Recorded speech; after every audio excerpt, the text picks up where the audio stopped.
Cette émission est une présentation des cliniques chiropratiques de Saint-Nicolas et Sainte-Croix et de la clinique chiropratique Père-le-Lièvre à Québec.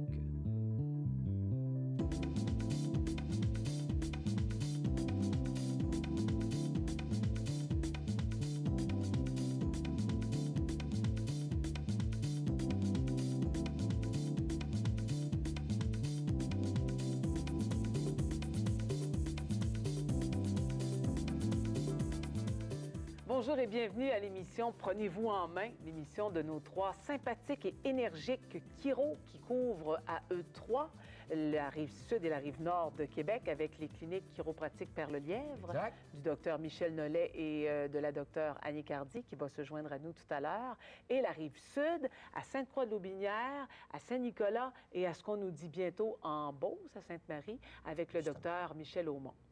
Bienvenue à l'émission. Aujourd'hui, à l'émission, prenez-vous en main. On se prend la tête à deux mains parce que là, on a mal à la tête, puis c'est loin d'être drôle. Le mal de tête est probablement, avec le mal de dos, le mal du siècle. Je pense que je ne me trompe pas. On vit dans un mode de vie effréné. On veut en faire de plus en plus, beaucoup. On est stressé, la compétition, etc.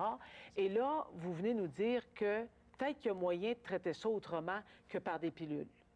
Ça, il n'y a pas de doute là-dessus. Parce que ce qu'on s'aperçoit, c'est que lorsqu'une personne a mal à la tête, qui prend de la médication, et que son mal de tête se revient, se répète, c'est parce qu'il y a une cause à ce mal de tête-là. Et une des causes majeures est un problème à la région cervicale, surtout dans les premières vertèbres cervicales où il y a un déplacement et un nerf qui est pincé. Et vous me corrigerez, si on se met à prendre une médication sans régler le problème, non seulement le problème est loin de disparaître, mais encore, à plus ou moins long terme, il faut prendre plus de médication, ouais. Et là, on embarque dans un cercle vicieux. Et c'est tout à fait vrai. Et ce qui est un petit peu ce qui est le plus alarmant, c'est qu'avec l'âge, la médication change et devient de plus en plus forte parce que la première médication qu'on prend n'est plus assez puissante pour faire enlever le mal de tête. Et là, on se retrouve à un moment donné où, avec des maux de tête qui sont de plus en plus fréquents, de plus en plus aigus, une médication de plus en plus forte, puis là, on ne sait plus quoi nous donner et on respire avec le problème. Et les effets secondaires de ces médicaments-là sont très, très, très, très évidents. Nocifs et dommageables. Exactement. Docteur Nollet, on parle de mal de tête, oui. Là, mais il existe plusieurs types de maux de tête. Oui, il existe plusieurs types de mal de tête, dont un entre autres, qui est commun. Il est la céphalée de tension ou céphalée de tension, qui est un mal de tête qui va être beaucoup fréquent avec des tensions de chaque côté de la colonne cervicale.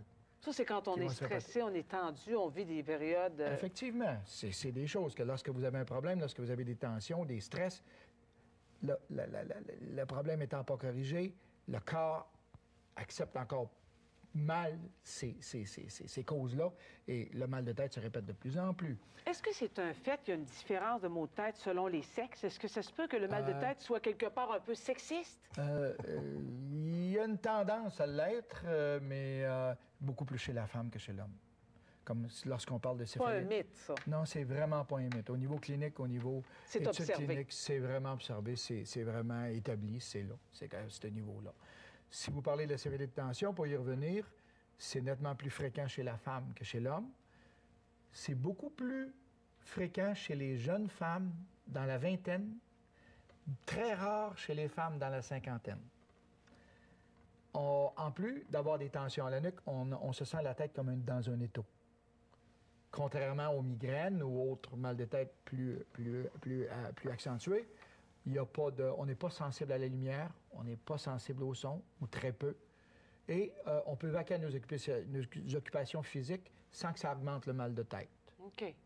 En plus de ça, les durées peuvent être de courte durée, ça peut durer 30 minutes et être répétitif, comme durer 7 jours de temps, puis être constant.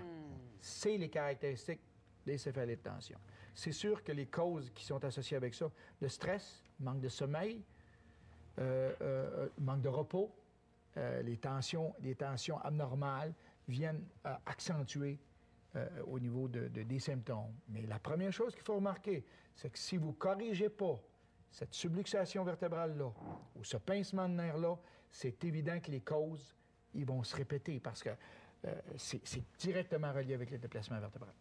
Le cluster headache, docteur Aumont, est-ce qu'il y a un nom français pour ça? Je l'ai cherché, je ne l'ai pas trouvé. Je pense que je ne vais pas le mentionner parce qu'il n'y a personne qui va nous Ah comprendre. non, OK.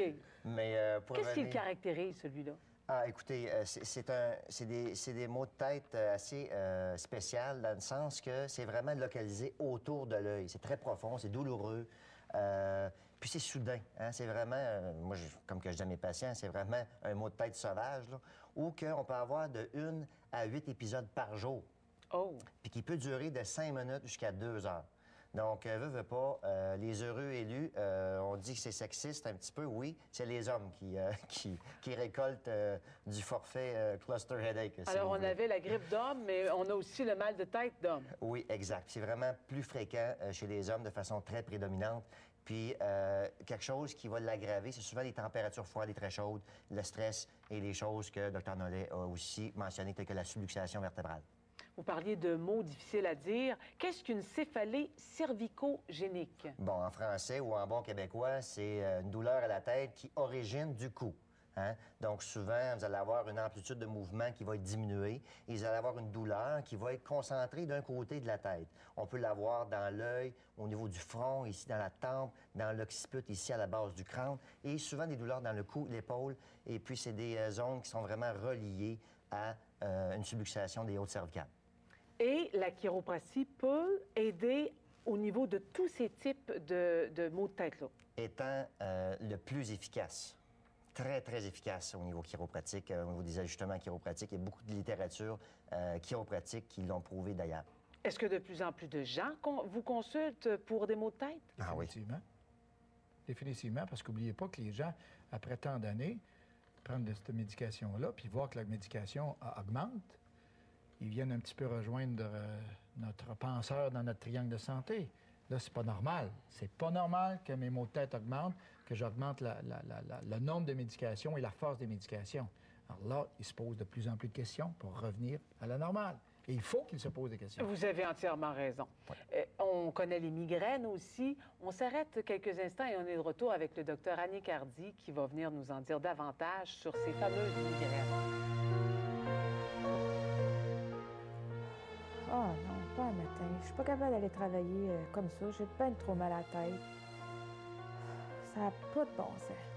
C'est effrayant, mais j'ai mal à la tête.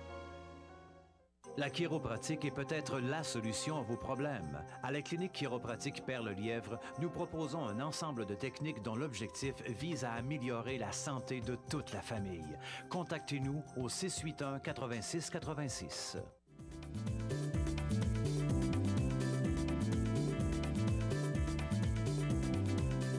Ah, les maux de tête.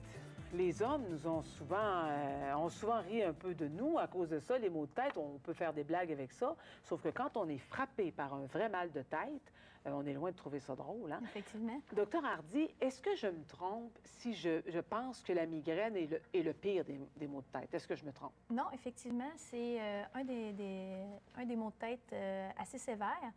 On va parler des maux de tête, justement, et des migraines plus précisément. Je suis convaincue qu'il y a des gens qui vont se retrouver dans ce qu'on va dire présentement. D'abord, au niveau des migraines, 20 des migraines sont ce qu'on appelle des migraines classiques. C'est celles avec aura. Et 80 sont des migraines qu'on appelle communes sans aura. L'aura, c'est quoi? C'est un signe du système nerveux, qui soit visuel, par exemple, un point scintillant. Peut-être olfactif, un bruit pas olfactif, mais plus un bruit qu'on va entendre. Olfactif également, une odeur qu'on va ressentir.